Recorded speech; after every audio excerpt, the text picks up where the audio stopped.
नहर को जमीन पर एक कागज गिरा हुआ मिलता है। वह उसे उठाकर पढ़ता है।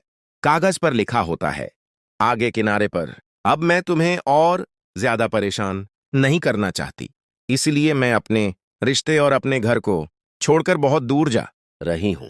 इतना दूर कि अब तुम्हें मेरी परछाई तक नजर नहीं आएगी। ये पढ़ते ही नहर के हाथ कांपने लगते हैं। वह वहीं बैठ जाता है, उस कागज को सीने से लगाकर रोने लगता है। नहर खुद से कहता है, हुई मुझे छोड़कर नहीं जा सकती, ऐसा नहीं हो सकता। तभी रोहित वहां आ जाता है। नहर को इस हाल में देखकर रोहित कहता है, यह सब झूठ है नहर, हुई तुम्हें छोड़कर नहीं जा सकती, वह ऐसा कभी नहीं करेगी। रोहित की बात सुनकर भी नहर का मन शांत नहीं होता। वह उसी कागज को बार बार पढ़ता रहता है। उसी समय नहर के फोन पर एक कॉल आती है। फोन पर ऑफिस से कहा जाता है, नहर जी आपको तुरंत ऑफिस आना होगा, आपके साथ एक कॉन्ट्रैक्ट डील पर बात करनी है। नहर थोड़ी देर चुप रहता है, फिर कहता है, ठीक है मैं अभी आ रहा हूं। नहर ऑफिस पहुंचता है। वहां कुछ लोग पहले से उसका इंतजार कर रहे होते हैं। वह लोग उसे एक कॉन्ट्रैक्ट के बारे में बताते हैं।